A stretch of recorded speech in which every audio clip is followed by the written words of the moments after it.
In this podcast, we're going to introduce alcohols and talk about how to name them according to IUPAC conventions. Alcohols are a family of organic compounds that contain an OH group, also known as a hydroxyl group. So here is our basic structure for an alcohol. You have some R group attached to your hydroxyl. All right, let's go through our rules for naming alcohols according to IUPAC rules. So where we always start, you are going to select the longest continuous chain of carbons that contains your hydroxyl group. You're then going to look at the number of carbons and you're going to determine what your parent name is if you are looking at it as an alkane. So you're going to be using your prefixes meth, eth, prop, etc. Instead of naming something, say methane, you're going to go ahead and take most of that word and you're going to drop the E off of the end of the word. You're going to replace the E with the ending OL. So for example, if we had methane, we would drop the E and we would add OL. So a one carbon alcohol would be methanol. If you have 3 or more carbons, you're going to have to number the chain in order to indicate the position of your hydroxyl group. Your alcohol carbon is going to get the lowest possible number that you can. So you're going to have to make sure that you're counting in every direction to make sure the alcohol carbon takes precedence over any other branches or functional groups. All right, let's practice what we learned. Starting with this first problem on the right, I'm going to find the longest continuous chain of carbon that includes the OH group, and I draw my line through it. That's my parent chain. And my parent chain is 1, 2, 3 carbons long. So my parent's name is propane. But I'm going to go ahead and drop the E and I replace that with an OL. Now, in this, you need to be careful because you have 3 or more carbons. I always like to ask myself, can that OH group be anywhere else? And in this case, it certainly can. It can either be on the first carbon or it can be on the second carbon. So because of this, I am going to have to number and state the location of that hydroxyl group for this name. All right, in our second example, we are seeing it drawn just a little bit differently. Same idea though. We have 3 carbons in our longest chain. So we are going to give that the parent alkane name propane. I'm dropping the E and adding an OL on the end. At this point, I'm also, as we did in the last one, going to have to number that to show the location, and I'm going to give priority to the carbon that is directly connected to the hydroxyl for the lowest number possible. So in this situation, we are looking at 1 propanol versus 2 propanol in the previous example. The previous slide showed us some pretty simple examples where you just have the hydroxyl group present on your parent chain. Let's talk about what happens when you have branches present. So same thing as before, you're going to find that longest continuous chain that contains your OH group, and you're going to locate then any branches that are coming off of that parent chain. You're going to use all the same rules that we've used before, but keep in mind that your alcohol carbon is going to take precedence over your branches when it comes to numbering your chain. So looking at our first example, I see, and I'm going to just double check 1, 2, 3, 4 for a chain, or 1, 2, 3, 4. So either way I do it, it's not going to matter. I'm going to go ahead and put a line through my longest chain. My parent chain is going to be butane, and I am going to drop that E off and replace it with an OL. So butanol is my parent chain.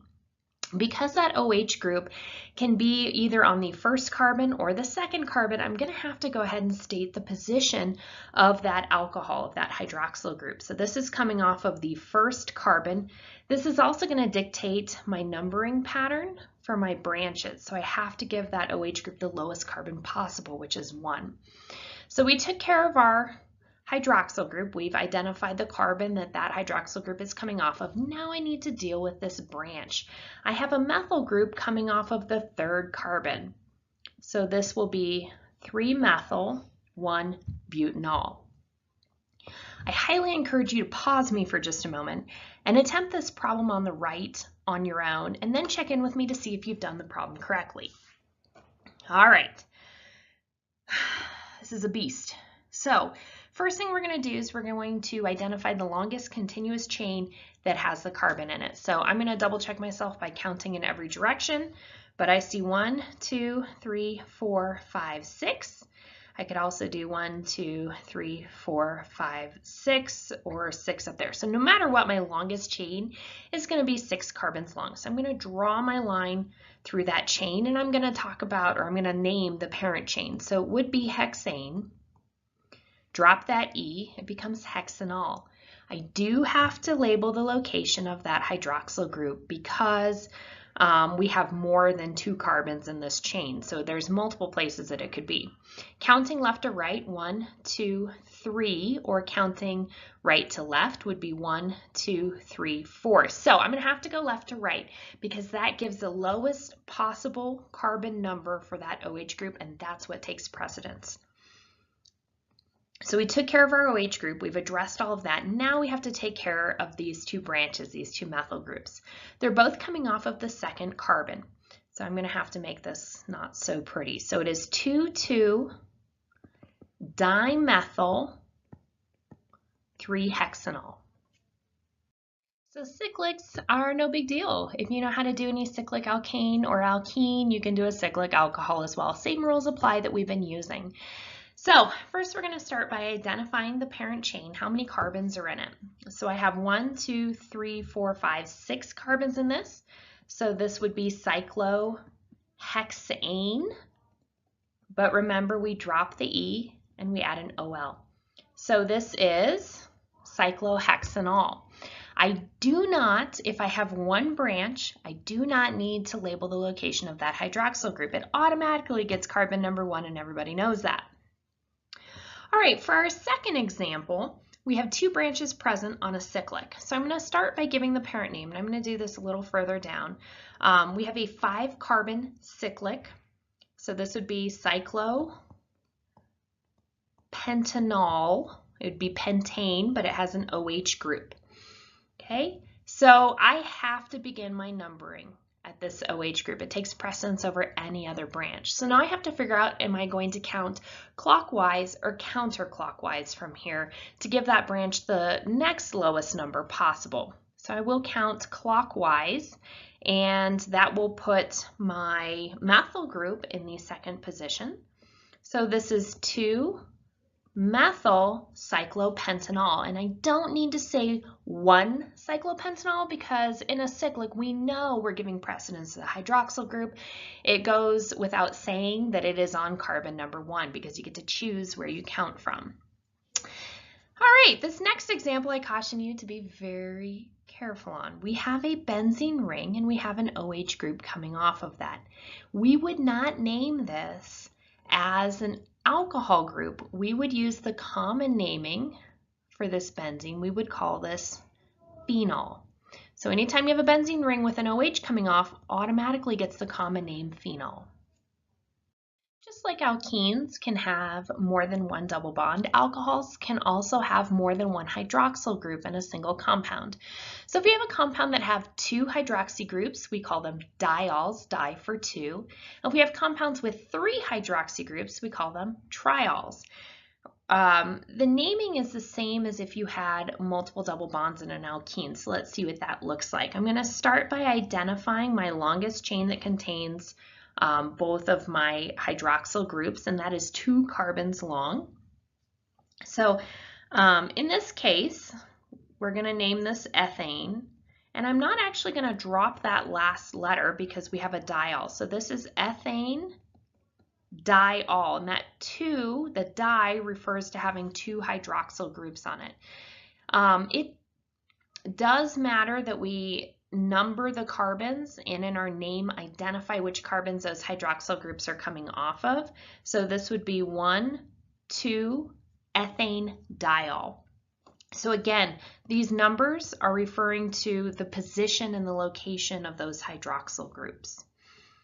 All right, in our next example, we have a cyclic. So we're again going to use our alkane naming rules for that. We have an OH group giving lowest numbers possible in the 1 and the 3 position. Okay, so we have 1, 3. We don't have any other branches I have to worry about, so I can jump right into that parent name. This is a 6-carbon cyclic, so it's going to be cyclohexane. And for our di and triols, we don't drop that E. We just add diol at the end. And again, these numbers are referring to the location of those hydroxy groups. Your hydroxyl group is also going to take precedence over any double or triple bonds. So let's take a look at how to name these. This is where it gets just a little bit funky in the naming scheme, but I will go through how to interpret these and kind of what your strategy is for those.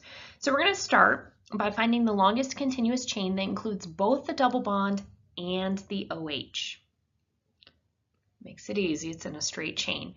I am going to give precedence to my OH group over that double bond when it comes to numbering. So we have the OH coming off of an N carbon, so that's going to be carbon number 1 for me, 2, 3, and 4. Okay, so I'm going to start by identifying the location of my double bond, and the lowest number we have involved in the double bond is 2. So this is 2, and I'm addressing the double bond first. It's 4 carbons long with a double bond. So this would be 2-butene. Here's where it gets weird. I now must address the location of that alcohol. It is on carbon number 1, and I just finished with an OL for the alcohol. So this is 2-butene, 1-ol.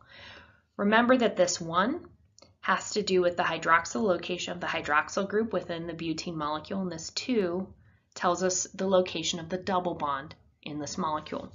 Strongly recommend that you pause me and try this next problem on your own, and then we'll pick up and see if you got it right. All right, in this next example, we are going to find our longest continuous chain that has both the hydroxyl group and the double bond. I don't think this methyl group is going to make any difference. I'm going to draw my line. Well, I can't go up anyway because I wouldn't be able to include the double bond or I'd miss the hydroxyl group. So looking at this, it looks like, and we're going to give precedence to that OH group. So 1, 2, 3, 4 for my numbering. So I'm again working with a butene. All right. Looks like I have a methyl group coming off of my second carbon. All right, so you could probably start in a number of places. You could start by identifying the location of your alcohol and then working your way backwards, then the double bond, then your branch.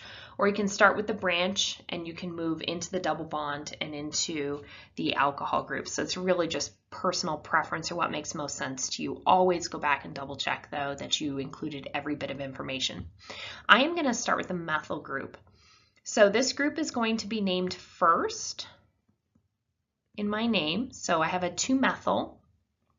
Now I'm going to go ahead and worry about that alkene, just like I did alkene before alcohol in my first example. So I have a double bond and the numbering is stuck. So the double bond is on carbon number 3. That's the first carbon involved in the double bond, and the chain is butene. Then I'm going to address the location of that hydroxyl group. It is on carbon number 1, and I add the OL. Again, let's double check. 1 refers to the location of the alcohol. Check. 3 refers to the location of the double bond. I see that here. And this 2 refers to the location of the methyl group. Well, we won't use this a lot right now. We are going to see alcohols come up as a functional group or similar to a branch where we name them as being a hydroxy. So there's another functional group present in this situation. So we'll revisit this when we talk about carboxylic acids and esters, but OH can be a functional group that you name as a hydroxy. So for example, if I had an OH group on the carbon right next to a carboxylic acid, we would call this an alpha hydroxy carboxylic acid. And we'll talk later in chapter 17 about this particular carboxylic acid because it's used in anti-aging skincare products.